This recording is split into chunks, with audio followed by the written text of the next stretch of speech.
Vadakkanchery max care ഹോസ്പിറ്റലിൽ സൗജന്യ നട്ടെല്ല് രോഗനിർണയ ക്യാമ്പ് ആരംഭിച്ചിരിക്കുന്നു. നടുവേദന, കഴുത്തുവേദന, പുറംവേദന, ഡിസ്ക് സംബന്ധിച്ചുള്ള എല്ലാ അസുഖങ്ങൾക്കും വിദഗ്ധ ചികിത്സ, താക്കോൽദാര ശസ്ത്രക്രിയകൾ, സ്പൈൻ ഫ്യൂഷൻ ശസ്ത്രക്രിയകൾ, നട്ടെല്ലിൽ ഉണ്ടാകാവുന്ന വളവുകൾ, നട്ടെല്ല് രോഗ വിദഗ്ധൻ ഡോക്ടർ ധീരജൻ എന്ന ഡോക്ടറുടെ സേവനം.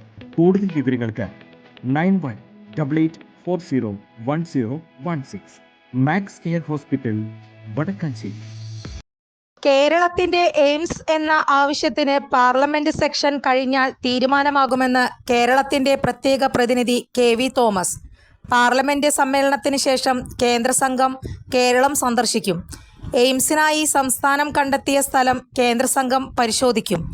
സ്ഥിരമായി വെള്ളം, വൈദ്യുതി, റോഡ്, വിമാനത്താവള കണക്ടിവിറ്റി എന്നിവയാകും പരിശോധിക്കുക. ആവശ്യമെങ്കിൽ മുഖ്യമന്ത്രിയുമായി സംഘം ചർച്ച നടത്തുമെന്നും അദ്ദേഹം വ്യക്തമാക്കി. കേരളത്തെ സംബന്ധിച്ചിടത്തോളം എയിംസിന്റെ കാര്യത്തിൽ സംസ്ഥാന സർക്കാർ നിർദ്ദേശിച്ച കോഴിക്കോട് മെഡിക്കൽ കോളേജിന്റെ കാര്യം പരിഗണനയിലുണ്ട്. സാധാരണ എയിംസ് അനുവദിക്കുമ്പോൾ സംസ്ഥാന സർക്കാർ നിർദ്ദേശിക്കുന്ന കാര്യങ്ങളാണ് പരിഗണിക്കുന്നത്.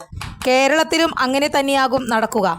Kozhikode medical college, Alappuzha medical college, Thiruvananthapuram എന്നിവ കേന്ദ്രം പരിഗണിച്ചിട്ടുണ്ടെന്നും അദ്ദേഹം കൂട്ടിച്ചേർത്തു. കൂടുതൽ വാർത്തകൾക്ക് ഞങ്ങളുടെ ചാനൽ സബ്സ്ക്രൈബ് ചെയ്യുക. ഫേസ്ബുക്ക് ഫോളോ അപ്പ് ചെയ്യുക. വാർത്തകൾ വേഗത്തിലറിയാൻ എനി ടൈം ന്യൂസ്.